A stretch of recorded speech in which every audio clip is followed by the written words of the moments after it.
Afternoon light rested softly on the kitchen table, turning the steam from my tea into something almost visible, like breath on cold glass.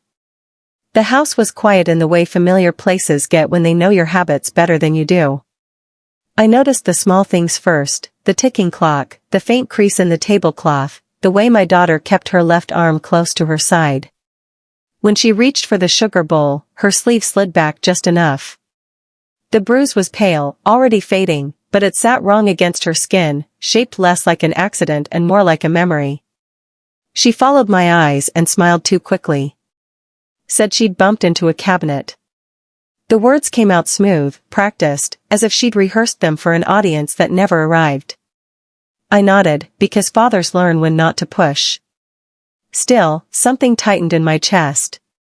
Years of training taught me that truth doesn't rush, it leaks. I spent my working life watching what people tried to hide, enforcing rules meant to keep others safe. Retirement didn't erase that instinct. It only sharpened it at home. As she spoke about work and weather, I listened to the spaces between her sentences. By the time she left, the tea was cold and untouched. Fatherhood teaches you that danger often whispers first, long before it ever decides to shout inside a home. I hadn't worn that uniform in 7 years. That night, I took it out of the closet. I spent 32 years wearing responsibility like a second skin. In my line of work, discipline wasn't about stiffness or pride, it was about restraint. Knowing when not to act mattered as much as knowing when to step forward. Procedures existed for a reason, and following them wasn't weakness, it was respect for the weight of consequences. I learned early that power, when used carelessly, creates more damage than it prevents.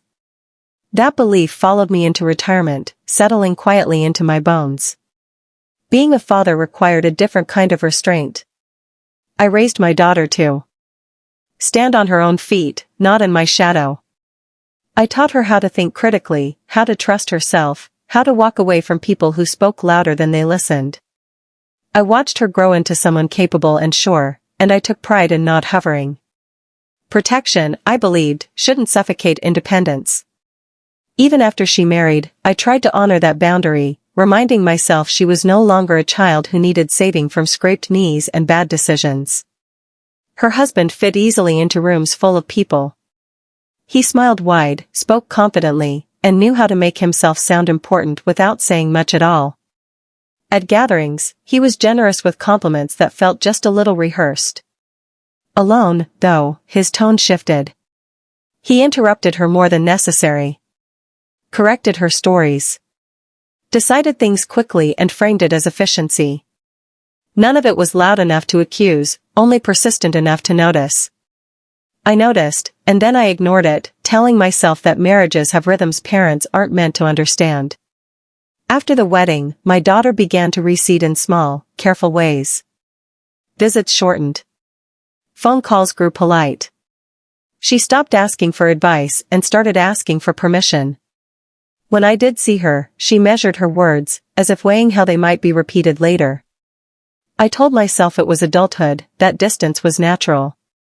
That trusting her meant trusting her choices, even when they confused me. The contrast between us grew clearer with time. I believed in rules that applied evenly. He believed in bending situations until they favored him. I believed authority should protect the vulnerable. He treated authority as something to perform, not uphold. Still, I kept my silence. I had spent a career watching men justify their worst behavior with charm and confidence. I never thought I'd recognize the pattern in my own family. What I knew, without question, was this: I would not become a man who mistook rage for justice. I believed in law, in procès. In consequences that held without cruelty. If I acted, it would be deliberate, contained, and necessary. Whatever came next would not be driven by anger, but by responsibility, the same kind I had carried all my life, now focused on the person who mattered most. I also understood how easily good intentions can turn reckless when emotions take the wheel. I had seen fathers, brothers, and friends ruin lives by stepping outside the lines, convinced they were doing the right thing.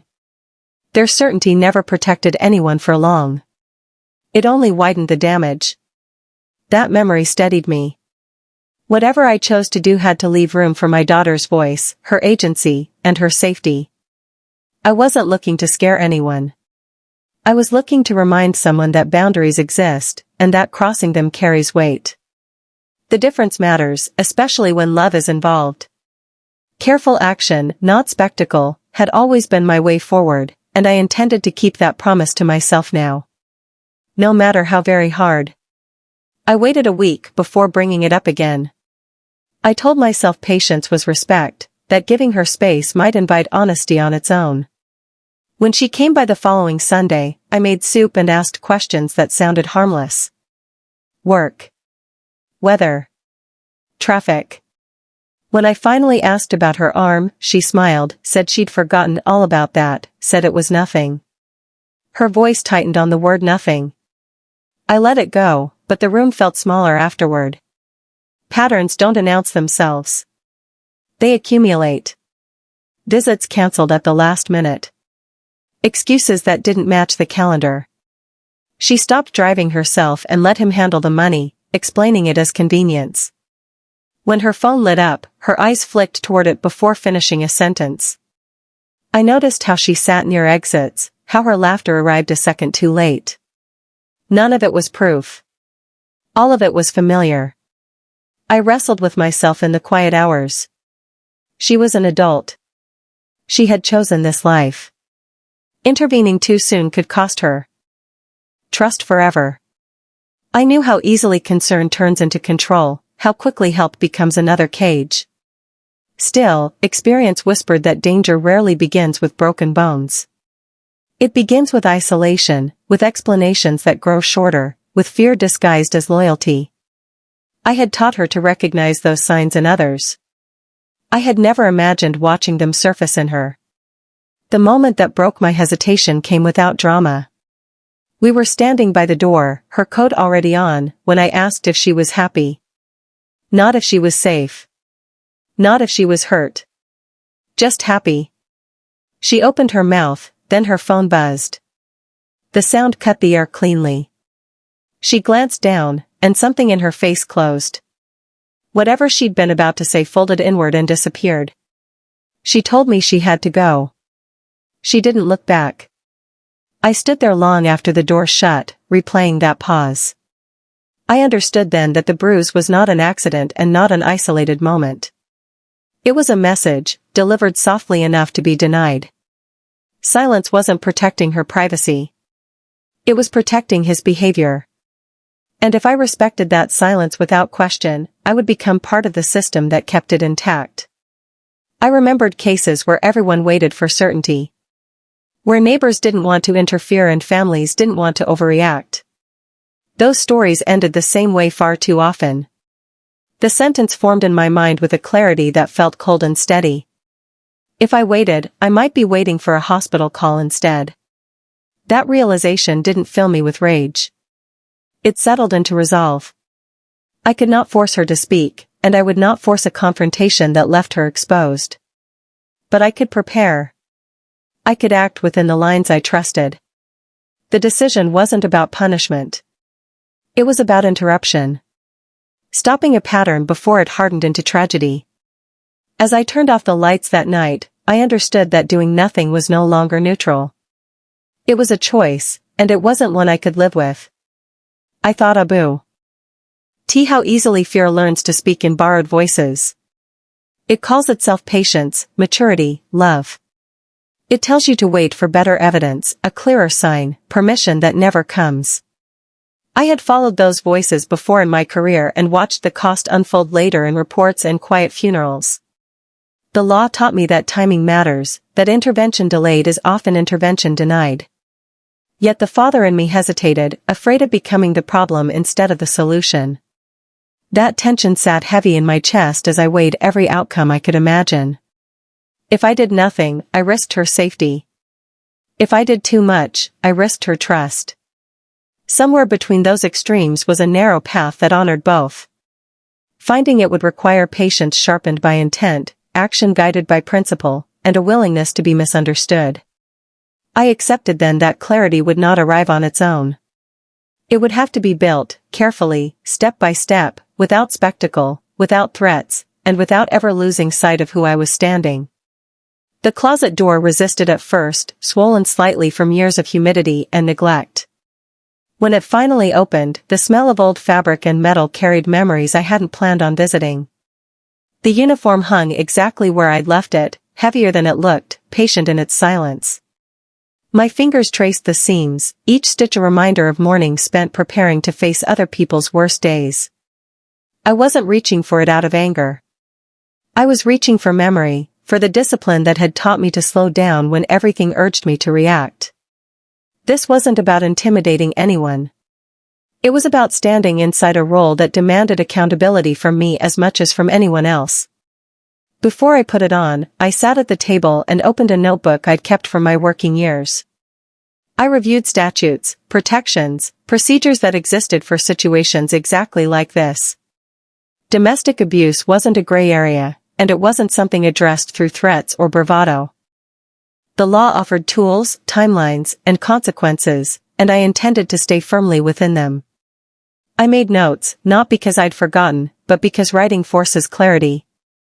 Later that evening, I called a man I trusted, someone who understood both the uniform and the cost of wearing it. I didn't explain everything. I didn't need to. He asked a few careful questions and reminded me of resources I already knew existed.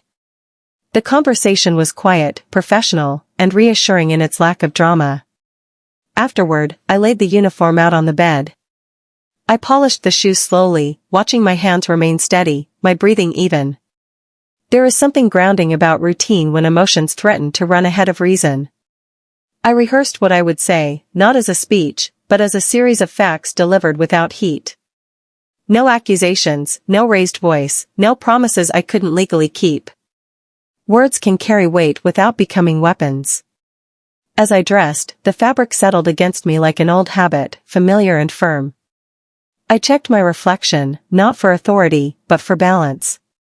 This was not about reclaiming a past life. It was about using what that life had taught me now. When I finally turned off the light, the decision felt complete. Resolve had moved from thought into preparation. Whatever came next would be handled deliberately, within the lines I respected, and with my daughter's safety at the center of every step. I understood that preparation was its own form of action, one that prevented mistakes made in haste. People often imagine courage as something loud, but most of it happens quietly, before anyone is watching. That night, I chose quiet. I chose patience sharpened into readiness, not anger looking for release. The uniform didn't make me powerful. It reminded me that power carries responsibility, and responsibility demands restraint. As I buttoned the last button, I felt no rush, only focus. This was the point where intention becomes movement. The moment where watching ends and doing begins. I stepped out of the bedroom knowing I was no longer deciding whether to act. I was deciding how. Carefully. Lawfully. With the kind of calm that doesn't announce itself, but holds. The preparation was finished. What remained was to step forward and let the weight of quiet authority do its work. I paused once more in the hallway, listening to the house settle, grounding myself in the ordinary. Ordinary moments are often what keep extraordinary decisions from going wrong. I reminded myself that this was not about winning or proving anything. It was about presence, boundaries, and making it clear that harm would no longer pass unnoticed. Preparation allowed me to carry that message without distortion. By the time I reached the door, resolve had replaced doubt completely. There was nothing impulsive left in me. Only intention, shaped by experience and guided by restraint. That was how I knew I was ready to move from preparation into action. The uniform was no longer just fabric. It was a reminder of who I was when things mattered most. And why I could not turn away now. Not from fear, not from responsibility, and never from my daughter again. I chose the time carefully, late enough that the day's noise had thinned but early enough to avoid excuses. His workplace sat in a clean strip of glass and concrete, the kind of place designed to look respectable from the outside. I parked across the street and took a moment before getting out. My breathing was steady. My hands were still. When I walked through the door, I did so without urgency, without hesitation. Calm has a way of announcing itself. He noticed the uniform immediately. At first, it amused him. I saw it in the quick lift of his eyebrows, the half-smile meant to establish dominance. He greeted me loudly, as if volume alone could shape the moment. I returned the greeting politely and asked if we could speak somewhere private. The smile lingered, but his eyes flicked again to the insignia on my chest. We moved into an office, and the door closed behind us. I didn't sit until invited. I didn't need to. I asked simple questions, ones that required no interpretation. How long he'd been married. How finances were handled. Whether he understood the legal definitions surrounding domestic harm. He answered easily at first, confidence flowing where concern should have been. I listened without interrupting, letting him fill the space. People reveal more when they believe they are in control. When I spoke, my voice stayed level. I mentioned patterns, not accusations. Changes in behavior. Witnesses who had noticed bruises, absences, explanations that didn't align. I outlined consequences the way I had done countless times before, not as threats but as inevitabilities. The law doesn't care about charm. It cares about facts, timelines, and records. As I spoke, his posture shifted. Arrogance gave way to calculation. I referenced my daughter then. Not her fear, not her silence. Her right to safety. Her right to speak when she was ready, without pressure or retaliation. I made it clear that her well-being was now a matter of attention, documented and observed. He tried to interrupt me once. I held up a hand, not in warning, but in pause. He stopped. The room felt different after that. Smaller. Quieter. He asked what I wanted.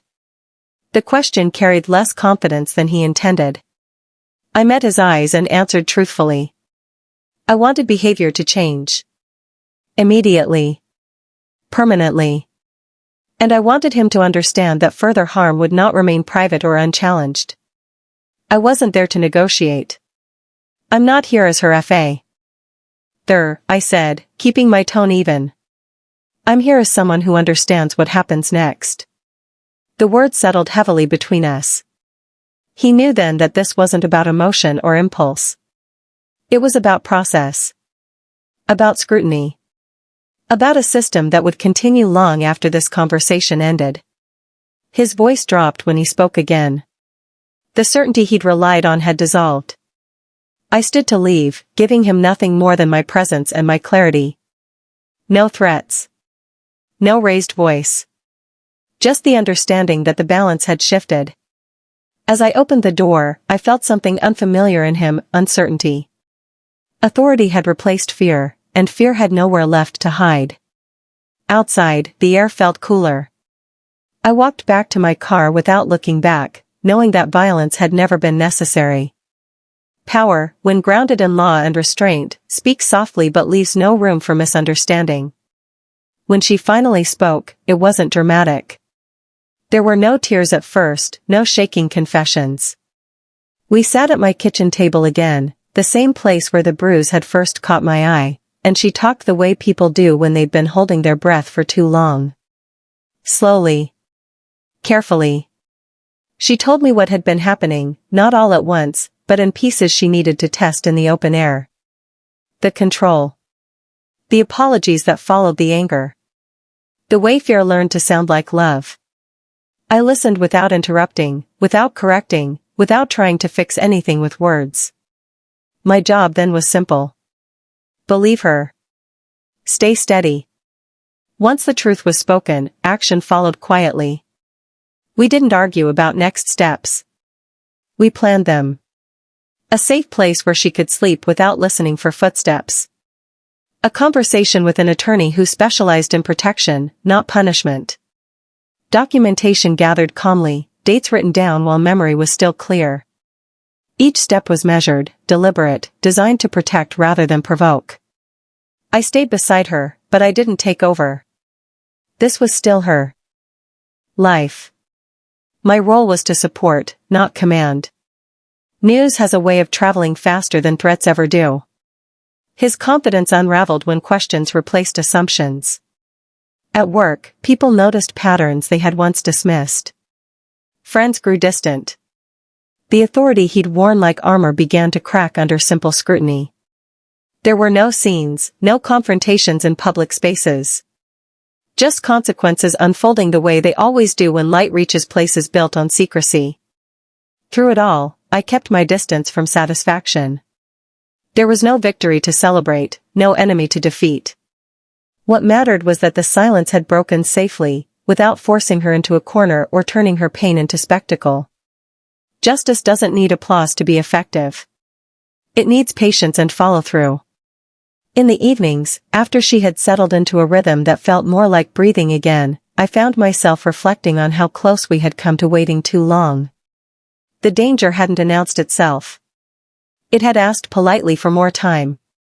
I was grateful I hadn't agreed. As the immediate crisis softened into something manageable, the house felt different. Not lighter, exactly, but steadier. We were no longer reacting. We were stabilizing. That distinction mattered. Crisis demands urgency. Stability demands care. Watching her reclaim small choices reminded me that the goal was never confrontation. It was safety. And safety, once established, has a quiet strength all its own. I saw it in the way she began making plans again, modest ones at first, then bolder. Grocery lists, appointments, conversations she no longer rehearsed. These were not grand gestures, but they were proof. Proof that calm, lawful action can restore what fear erodes. Proof that doing things correctly, even slowly, carries its own momentum. I slept better knowing the worst was behind us, not because it had exploded, but because it had been contained before it could. Completely. Time has a way of returning ordinary things to their full scale. Months passed, marked not by anniversaries of pain, but by quieter milestones. My daughter found her footing again, cautiously at first, then with growing confidence. She chose her own apartment, her own routines, her own silence when she wanted it. Independence returned not as defiance, but as ease. She left without checking her phone. She made plans without apology. Watching her rebuild reminded me that healing is rarely loud. It looks like normal days reclaimed. For me, reflection arrived in small moments. Folding laundry. Driving familiar roads. Sitting alone with memories that no longer demanded action. I thought often about restraint, about how easily rage disguises itself as protection. I had worn anger before in my career, seen where it led men who believed force proved righteousness. Real strength, I learned long ago, is the ability to stand still when everything urges you to strike. To trust systems, patience, and truth to do work that fists never could. We spoke once about forgiveness. Not his. Hers. Letting go of self-blame, of the questions that circle endlessly after harm. Forgiveness, I told her, wasn't a gift she owed anyone else. It was permission to move forward without carrying someone else's cruelty like unfinished business. She nodded, thoughtful, and I knew she would arrive there in her own time. One evening, I took the uniform back from the chair where it had rested since that day. I brushed the fabric smooth and returned it to the closet. The door closed without resistance this time. I didn't feel loss. I felt completion. It had served its purpose, not by inspiring fear, but by reminding someone that boundaries exist and are enforced. Life settled into something peaceful again. Not perfect, but honest. The crisis that once hovered over every thought faded into context, a chapter rather than the whole story. As a father, I understood then that protection is not about dominance. It is about presence, patience, and the courage to AC. Without becoming what you oppose. Some people think strength is the ability to hurt. I learned long ago it's the ability to stop someone from ever trying again. That lesson stayed with me, steady and unspoken, shaping how I walk forward, how I listen, and how I trust quiet resolve to outlast noise and restore dignity in ordinary everyday.